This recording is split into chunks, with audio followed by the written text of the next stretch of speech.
we're waiting just a few more minutes to see if we've got more people joining in before we get started, okay? Good. I have a question. Okay. What happens if like you got the package that BFIT sends, but you don't get the financial aid yet? Well, we can follow up with you specifically after this session to answer individual questions because we don't want to share your information with others in this group. So make sure that you leave your information on the question and we'll follow up with you after.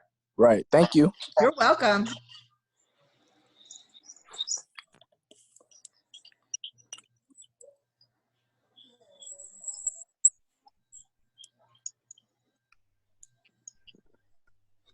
Can everybody see the chat? Yes. Okay.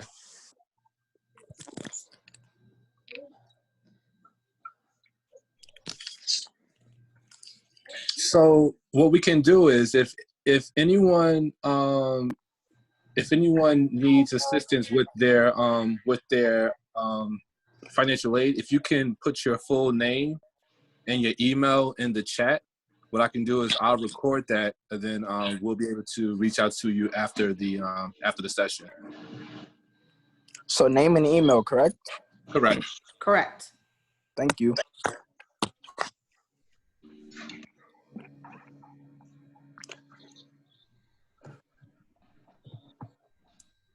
Just going to give everybody a couple more minutes to get checked in with us.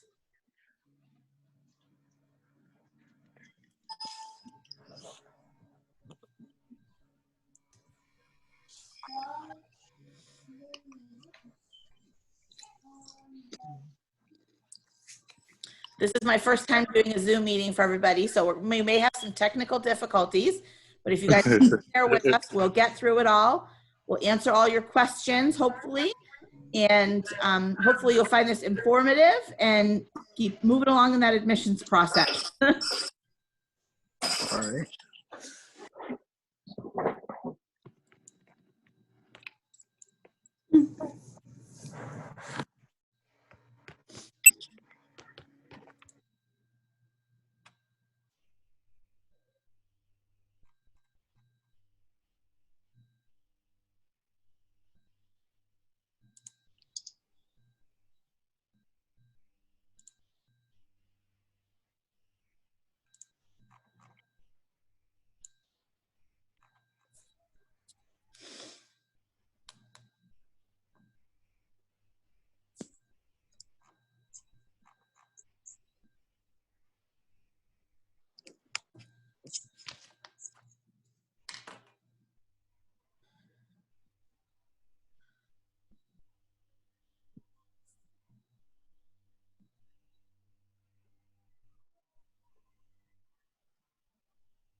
So for those of you who have joined us already, if you're looking at the chat, we're waiting a few minutes for other students to join in or other parents if they're interested.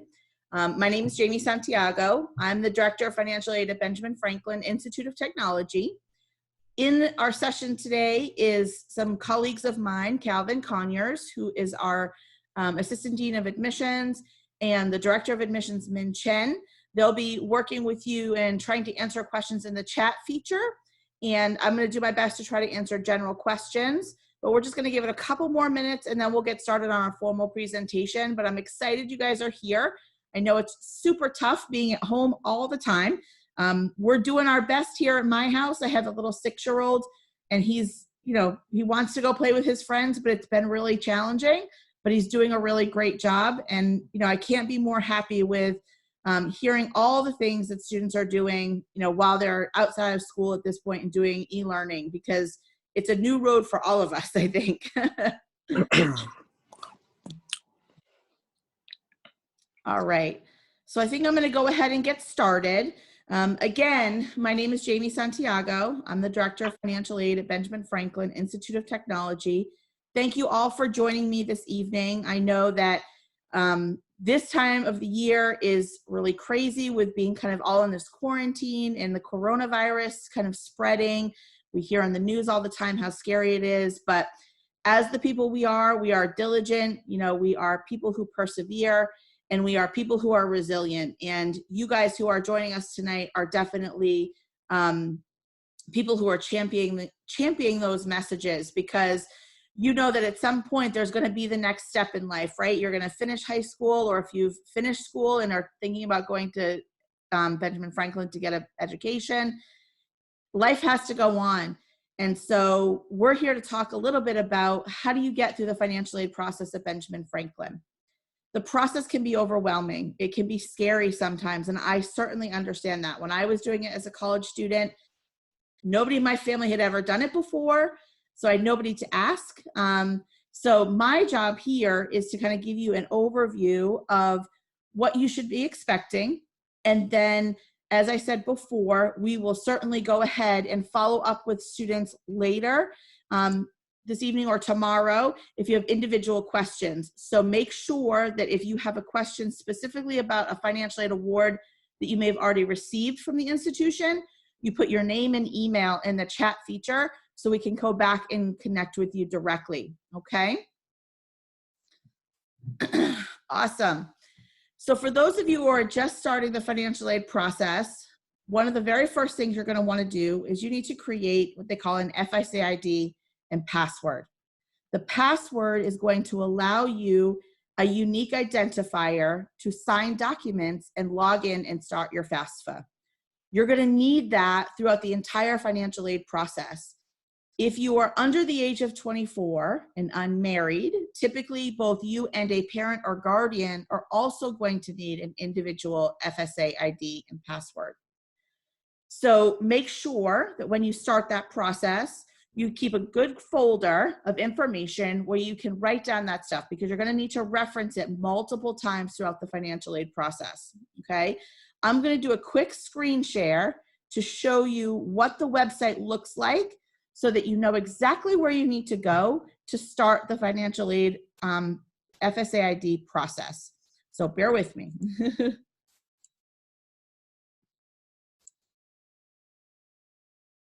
There we go. You should go to this website here called FSAED.gov. The page should look like this. It hasn't changed. It has basic information where you're going to start and create an FSA ID and password. You're going to have a username and password, and it's got these little check boxes on the bottom to make sure you've fulfilled the criteria in order to be able to have the FSA ID and password.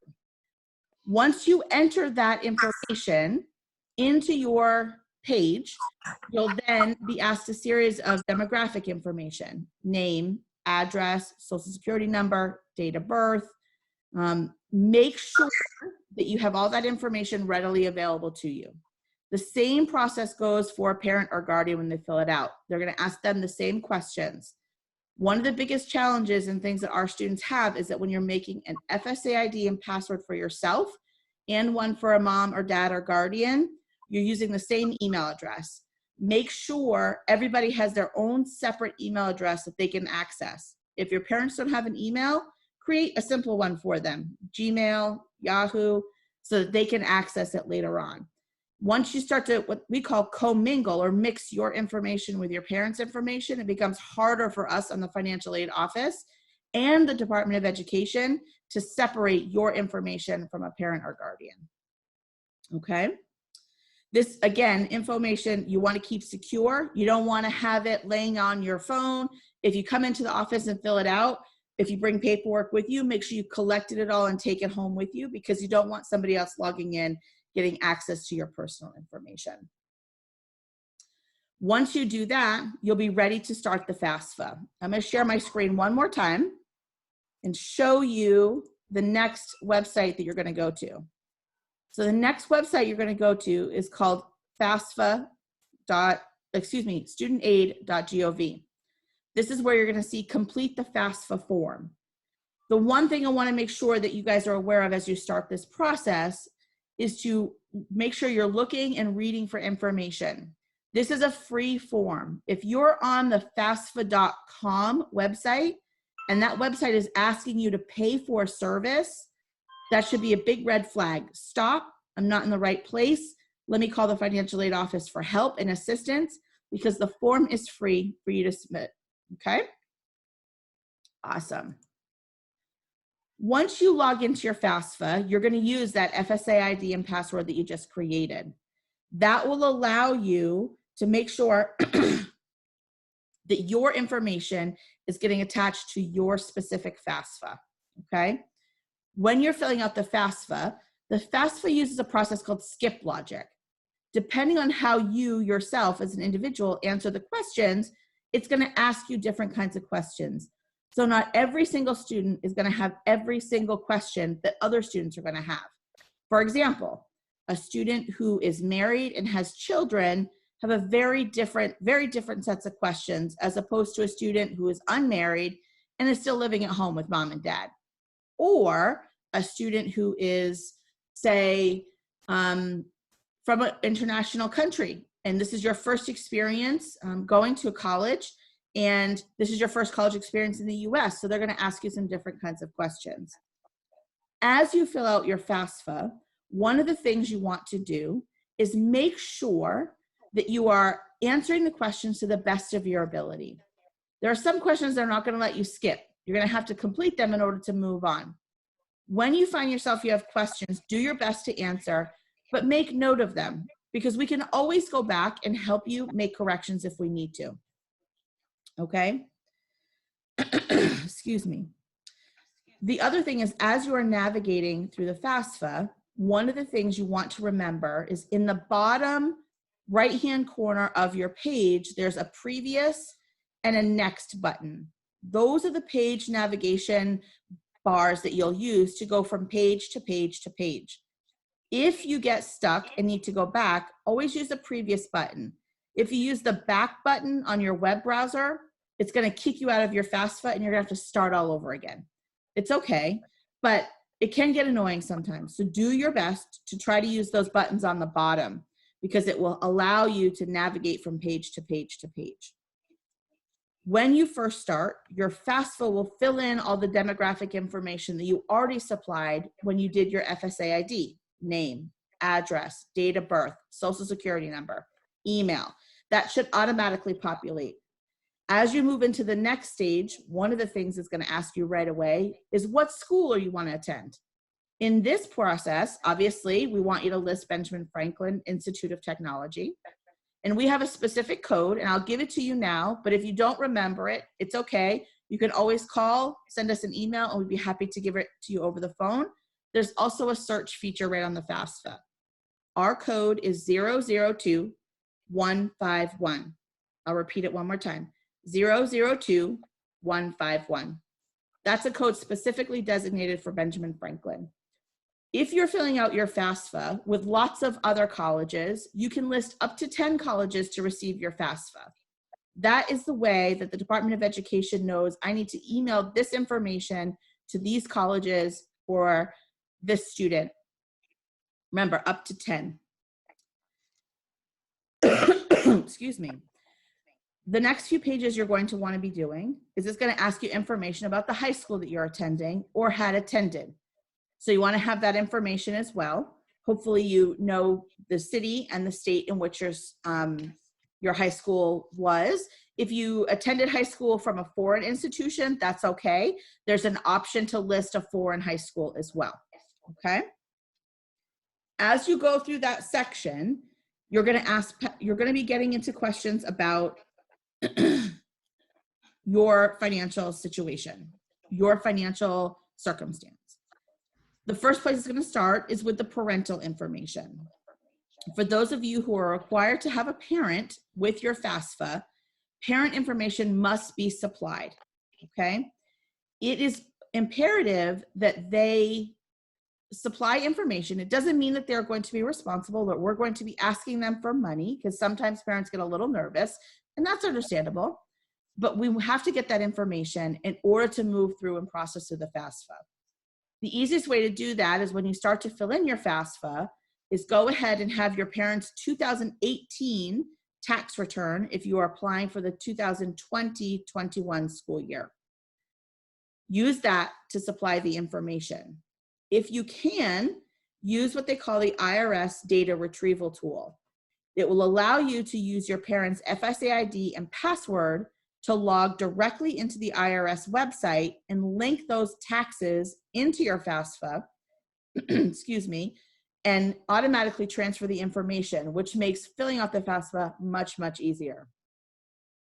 If you can't do that, that's okay. As you read through the questions on the FAFSA will tell you what line and what number on a tax return that you need to look at in order to fill in that box. For example, a student's going to ask for, the FAFSA is going to ask for an adjusted gross income. It will tell you to look on IRS tax form 1040, line 36.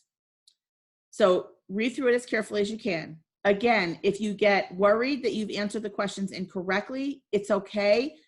My office is here to help you with that, so don't be afraid. Any questions so far? I'm looking through kind of the group chat. I think everybody's kind of in there. Everybody, thanks for coming in again. Awesome. All right, great. So as we go through the FAFSA, obviously you filled out your parents' information. Now you're going to get into your tax information and your income information. In some cases, students have never filed a FAFSA, never filed a tax return, and that's okay. You have that option to say you're not going to file or will not file. But if you did file, this is where you do the same thing. Have a copy of your tax return so you can reference what you need and try to do the data retrieval, which will allow you to link your tax information into your FAFSA. It can be challenging, but again, if you go slow, don't panic. If you think you're doing something wrong, we always have an opportunity to fix it. So nothing is ever set in stone, okay? One of the things we want to know is make sure that you understand, that when you're trying to link your taxes, you're going to type the address exactly as it appears on the tax return itself. This is where it can get really tricky, but if you type it exactly how it appears, you should be able to link pretty easily.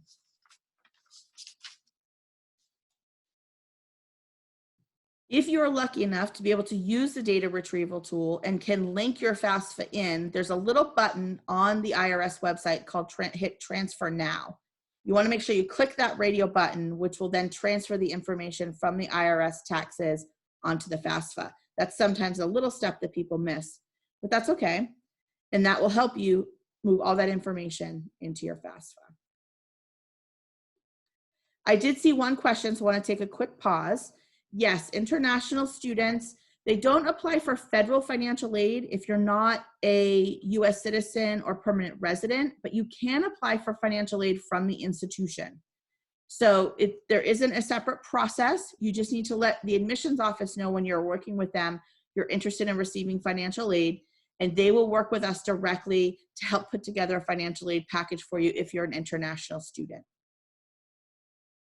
Great question, thank you.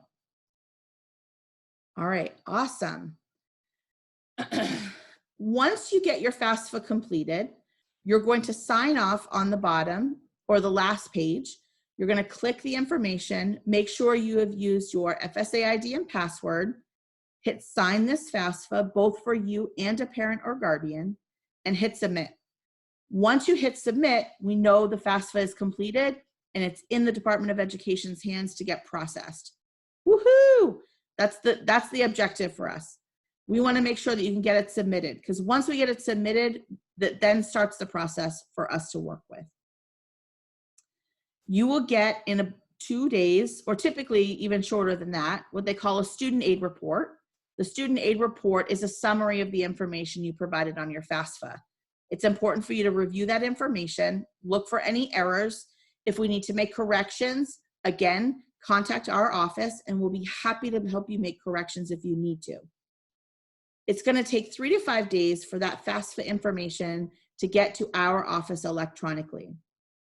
Once it comes to our office electronically and you've been admitted to the institution, so you've received your acceptance letter, basically that gives the financial aid office the big thumbs up that says, yes, he's been admitted or she's been admitted. She wants to start at Benjamin Franklin.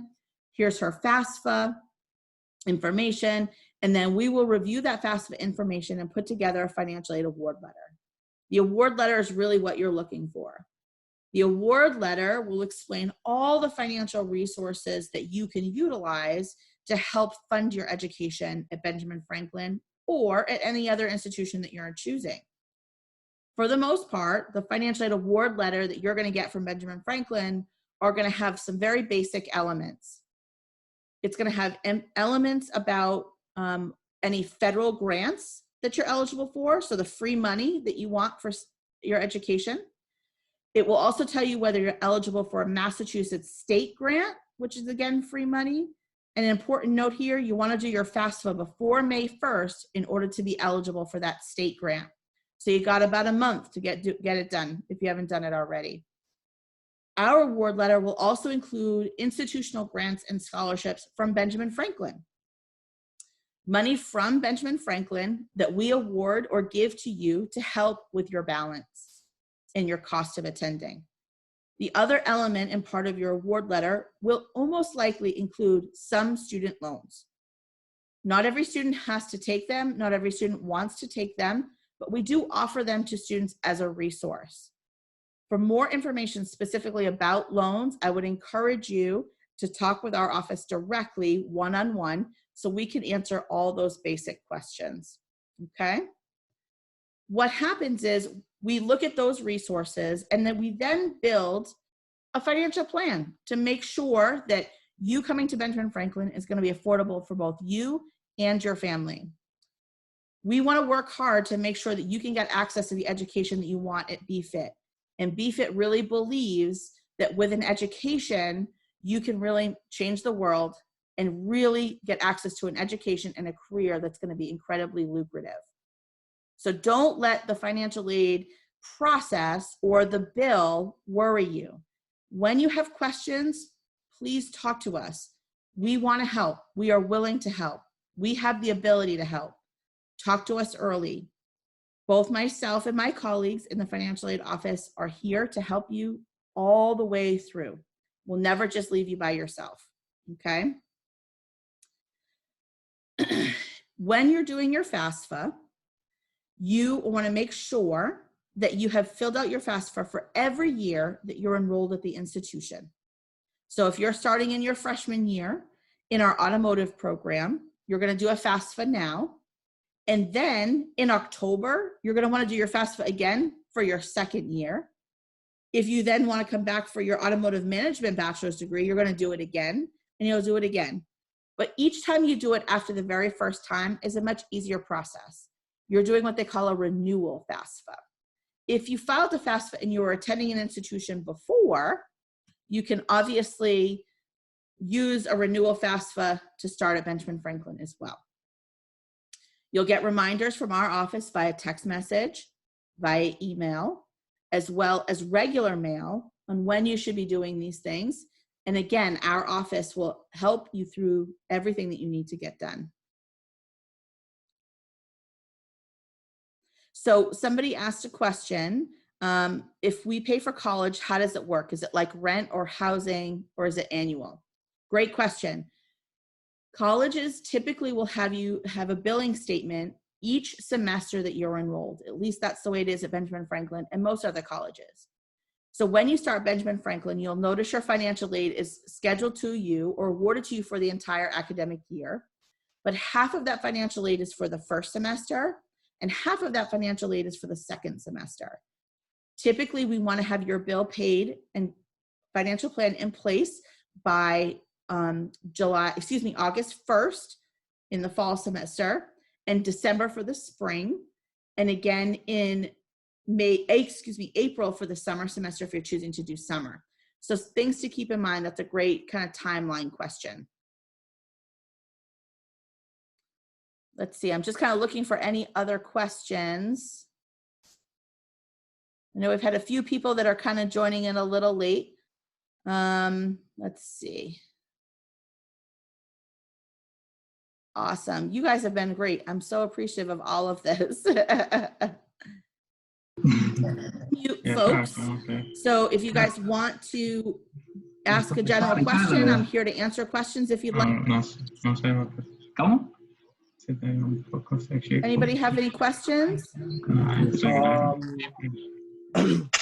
I was wondering, like, for the classes, how many years does it take for each class? Do they all cost the same amount of years, or is it like different based on each subject? Well, each of your classes will typically last one semester, which is 15 weeks. But every degree program is different. We offer some certificate programs that are 9-month certificate programs. So you're doing that program, say, from September until May. We have some programs that are 2-year associate degree programs that go from September to May for your first year, and then September to May for your second year. So that's a 2-year program. Then we offer a few bachelor's degree programs that are actually 4 years. So there's 4 years worth of classes that you'll take in semester blocks. And each one of those semesters, like I said, is 15 weeks. Great question. So how much time for computer engineering? The computer engineering program is a 2-year associate degree program. So if you're thinking about it on a semester basis, it's 4 semesters total. Fall, spring. Great questions. Thank you. You're welcome. Does anybody else have any other questions? Yeah, I have a question. Okay. Like, how would you know when you're like complete to like been accepted to Benjamin Franklin? Like, after you do like the FAFSA process, Yep. everything, will you guys like notify us to like know if we've been admitted yet? Yes. Well, the admissions office will do that, but you should have filled out an admissions application, which is your application to the college for the program you're interested in. You have to submit some credentials to admissions, so typically a high school transcript, copy of diploma, that information. Admissions will then review and send you out an official acceptance letter accepting you into the college. That's the first step. Once you do that step, then the financial aid office will put together the financial aid award from the FAFSA that you've completed. So it goes admissions first, then financial aid, and then dealing with your financial plan. So once you get your financial plan in place, you know you can have you can breathe a big sigh of relief and say, woohoo, start college in September. So when does that come out again? The FAFSA? The FAFSA is out and available for you to do now. So if you have not done it, I would encourage you to do it ASAP. Even if you've not submitted an application for admission or been admitted yet, because your FAFSA can just sit and wait for you to do the admissions application. And that will work for any college that you're attending. Do your financial aid application, do your admissions application, work with your admissions counselor to get the admissions criteria done, and then you'll be good to go. Great question. Isaiah, can you send your can you put your email in the chat? This way we can reach out to you as well. Okay. How do you do that again? If you look on the bottom of your screen, there should be a like a speech bubble that says chat. If you click on that chat, it should open on the right side. Oh, okay. You see it? Just type my email in it. Yep, just type your name and email, and we'll reach out to you to let you know what you're missing or what updates we need to do. Okay, thank you.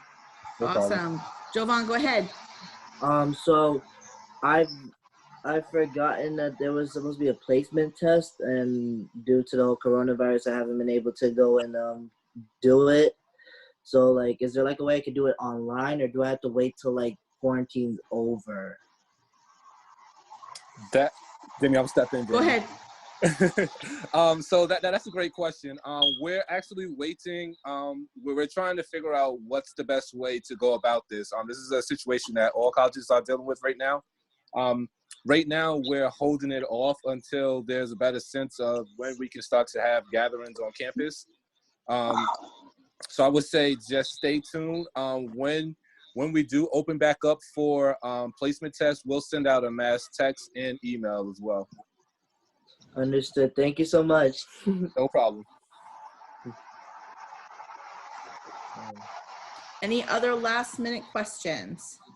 I think I'm all set. All right. Jovan? I'm thinking of a question. It's like on the top of my head. It's like been so hard to process because I feel so isolated in this house. I feel you. I know. Yeah, we totally understand. And I appreciate how you feel.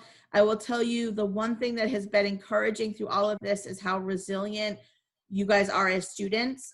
This is not an easy thing really to be thrust into, especially trying to finish senior years of high school and figure out what you're going to do once you graduate. So I really appreciate that hard work. And I know it's not easy, but trust me, there will be an end to it. You will see us on campus. We'll be excited to welcome you guys all back. Trust me, we want you on campus just as much as you want to be there. Okay, thank you. You're welcome. Now I was thinking of my question. Okay. So, like, with the placement test, like, what kind of like subjects do we have to like learn with our like main course? Because I know that we have to do like math and ELA. Is there like anything else we have to like study with the classes or? No. Calvin, you want to jump in? Yeah, just the math and English. There should be. Let me see if I can. Can you put your email in the chat as well? What we can do is, I believe there were some practice. That was Isaiah? Nope, Jovan. Jovan? Okay. Yeah, I believe we may be able to send out a couple of practice exams to everyone. Okay. Understood. I'm like so thankful for this right now.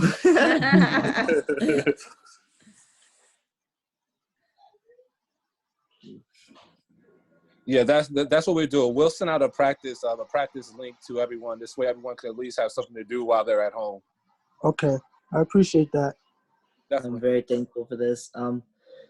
Also another question. So, like, for like the college years, like there will be I know there'll be physical courses, but is there ever like any online homework that we ever have to do, like during the school year?